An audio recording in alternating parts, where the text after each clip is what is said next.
Okay, everybody, we are starting the next chapter on early Hebrews or on the Hebrews. And the first section one in your book is page 226. Okay, so I'm going to start off reading the main ideas and the kind of the big idea before that. Hopefully, your teacher maybe kind of went over on page 222 and 223. There's a picture there of a lot of Jewish people at the Western Wall. There's a timeline to kind of give you a little bit of an intro to that. So I'm going to go ahead and go through this now. So let's go to the main idea. So the main idea, number one, Abraham and Moses, who some of you may have heard about from the Bible, okay, led the Hebrews to Canaan and to a new religion. Number two, strong kings united the Israelites to fight off invaders. 3. Invaders conquered and ruled the Hebrews after their kingdom broke apart. 4. Some women in Hebrew society made great contributions to their history. And the big idea is originally desert nomads, the Hebrews established a great kingdom called Israel. Okay, if you were there, you and your family are herders looking after large flocks of sheep. Your grandfather, the leader of your tribe, is very rich, so your life is easy. One day, your grandfather says that your whole family will be moving to a new country. The trip will be very long, and people there may not welcome you. How do you feel about moving to a faraway land? Building background. Like the family described above, the early Hebrews moved to new land several times. From the beginning, the Hebrews were wanderers. According to Hebrew tradition, their history began with a search for a new home. Okay, Abraham and Moses lead the Hebrews. Sometime between 2000 and 1500 BC, a new people appeared in Southwest Asia. They were the Hebrews. The early Hebrews were simple herders, but they developed a culture that became a major influence on later civilizations. Most of what is known about early Hebrew history comes from the work of archaeologists and from accounts written by Hebrew scribes.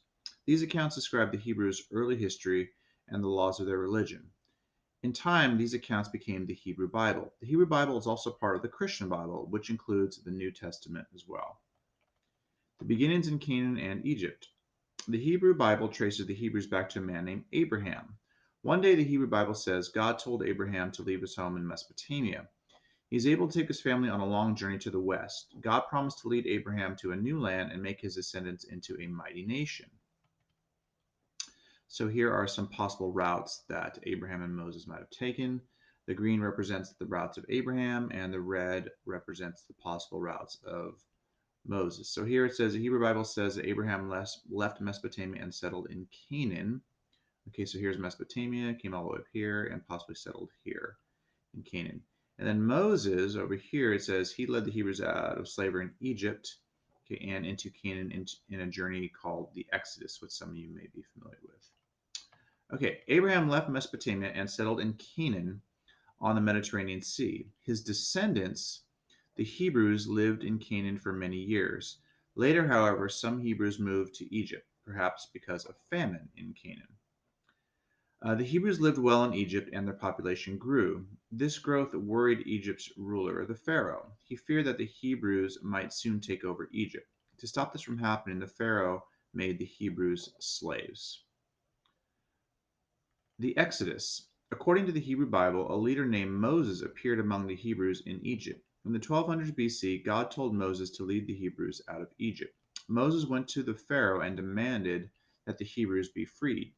The Pharaoh refused. Soon afterward, a series of terrible plagues or disasters struck Egypt. The plagues frightened the Pharaoh so much that he agreed to free the Hebrews. Overjoyed with the news of their release, Moses led people out of Egypt in a journey called the Exodus. To the Hebrews, the release from slavery proved that God was protecting and watching over them. They believed that they had been set free because God loved them. The Exodus is a major event in Hebrew history, but other people recognize its significance as well. Throughout history, for example, enslaved people have found hope in the story. Before the Civil War, American slaves sang about Moses to keep their hopes of freedom alive. For many years after their release, the Hebrews wandered through the desert, trying to return to Canaan. During their wanderings, they reached a mountain called Sinai. On that mountain, the Hebrew Bible says, God gave Moses 2 stone tablets. On the tablets was a written code of moral laws known as the Ten Commandments. And this is how they read. I am God your Lord, who brought you out of Egypt from the place of slavery. Do not have any other gods before me. Do not take the name of God your Lord in vain. God will not allow the one who takes his name in vain to go unpunished. Remember the Sabbath to keep it holy. Sabbath is a day of rest. Okay, honor your father and mother. You will then live long on the land that God your Lord is giving you. Do not commit murder. Do not commit adultery. Adultery is when a man cheats on his wife or vice versa. Okay, or when they're married. Do not steal. Do not testify as a false witness against your neighbor. Do not be envious of your neighbor's house. Do not be envious of your neighbor's wife or anything else that is your neighbor's. So when you guys hear the word neighbor, don't just think your next door neighbor. It means anybody pretty much, and you consider everybody your neighbor. One you might not understand is testifying as a false witness. That just means like don't lie about someone. Like don't lie that somebody did something that they didn't. Okay, it's basically don't lie about someone. Envious means jealous. But yeah, it's a good one to talk about with your teacher. Okay, next one. Oops, sorry. So as you can see, by accepting the Ten Commandments, the Hebrews agreed to worship only God. They also agreed to value human life, self-control, and justice. Over time, the commandments shaped the development of the Hebrew society. The return to Canaan. According to the Hebrew Bible, the Hebrews wandered for 40 years before they reached Canaan. Once there, they had to fight to gain control of Canaan before they could settle. After they conquered Canaan and settled down, the Hebrews became known as the Israelites. In Canaan, the Israelites lived in small, scattered communities. These communities had no central government. Instead, each community selected judges as leaders to enforce laws and settle disputes. Before long, though, a threat rose that called for a new kind of leadership. So here's a timeline. So here you could see this is Abraham. He leaves Mesopotamia, goes to Canaan, and 1200 BC. So BC means before Christ. Okay. Moses leads the Hebrews out. I'm sorry, on the Exodus out of slavery in Egypt, and this represents Moses here, and this is the Ten Commandments. Okay. Kings unite the Israelites. The new threat to the Israelites came from the Philistines, who lived along the Mediterranean coast. In the mid 1000s BC, the Philistines invaded the Israel's lands. Frightened of these powerful invaders, the Israelites banded together under a single ruler who could lead them in battle. The ruler was a man named Saul, who became the first king of Israel.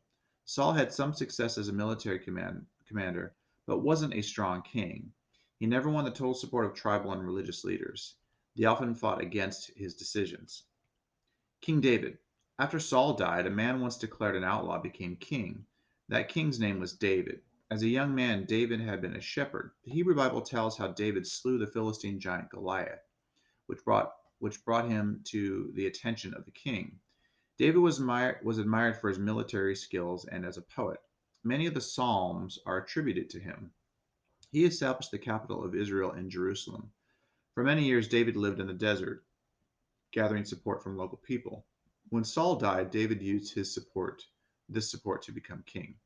Unlike Saul, David was well loved by the Israelites. He won the full support of Israel's tribal leaders. David was admired for his military skills and as a poet. Many of the Psalms are attributed to him. Um, okay, he established the capital. He established that's the kind of so. Just let me say something. Like some of the text in this chapter might be kind of repetitive in your books.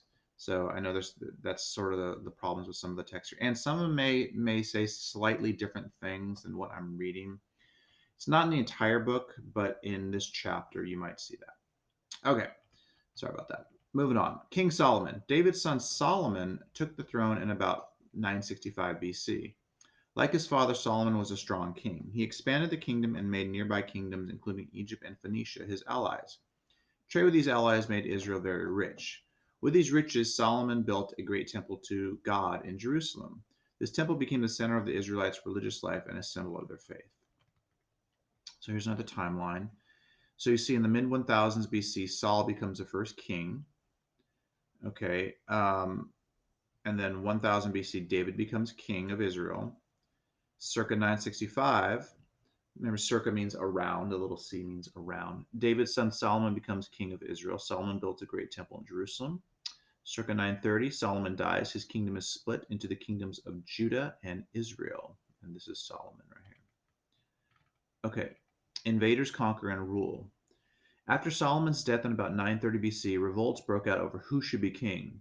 Within a year, conflict tore Israel apart. Israel split into two kingdoms, called Israel and called Judah. The people of Judah became known as Jews. The two new kingdoms lasted for a few centuries. In the end, however, both were conquered. Israel fell to the Assyrians around 722 BC. As a result, the kingdom fell apart and most of its people scattered. Judah lasted longer, but before long it fell to the Chaldeans. The scattering of the Jews. The Chaldeans captured Jerusalem and destroyed Solomon's temple in 586 BC. They marched thousands of Jews. Um, they marched thousands of Jews to their capital, Babylon, to work as slaves. The Jews called this enslavement the Babylonian captivity. It lasted about 50 years. In the 530s BC, a people called the Persians conquered the Chaldeans and let the Jews return to Jerusalem. Despite this permission, many Jews never returned to Jerusalem. Instead, um, Instead, they moved to other parts of the Persian Empire. Scholars call the scattering of Jews outside of Canaan the diaspora. The rest of the Jews did return home to Jerusalem. There they rebuilt Solomon's temple, which became known as the Second Temple. The Jews remained Persian subjects until the 330s BC, when the Persians were conquered by invaders.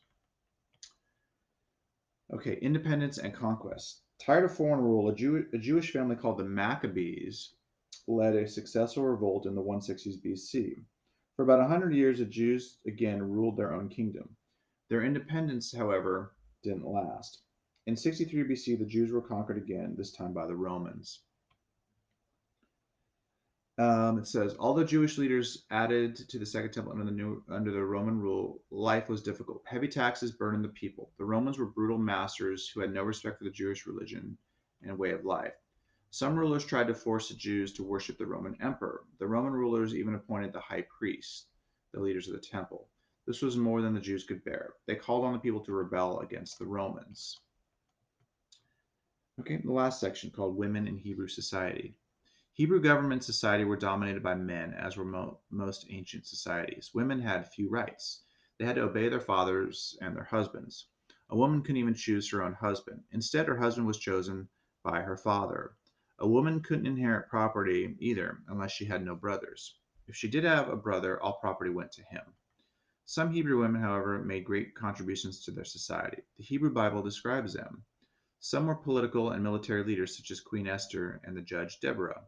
According to the Hebrew Bible, these women saved the Hebrew people from their enemies. Other women, such as Miriam, the sister of Moses, were spiritual leaders. Some women in the Hebrew Bible were seen as examples of how Hebrew women should behave. For example, Ruth, who left her people to care for her mother-in-law, was seen as a model of devotion to one's family. The Hebrews told Ruth's story as an example of how people should treat their family members. I'm going to read this thing here, this biography on Ruth and Naomi. So it says the story of Ruth and Naomi comes from the book of Ruth, one of the books of the Hebrew Bible. According to this account, Ruth was not a Hebrew, though her husband was. After he died, Ruth and her mother-in-law Naomi resettled in Israel. Inspired by Naomi's faith in God, Ruth joined Naomi's family and adopted her beliefs. She dedicated her life to supporting Naomi. So the lady in the blue is Ruth, and her mother-in-law here is Naomi. Okay, so she serves as an example of how women should treat their family and sort of adopt the beliefs if they're not Jewish. Summary and preview: the history of the Hebrews and Judaism began some 3,500 to 4,000 years ago.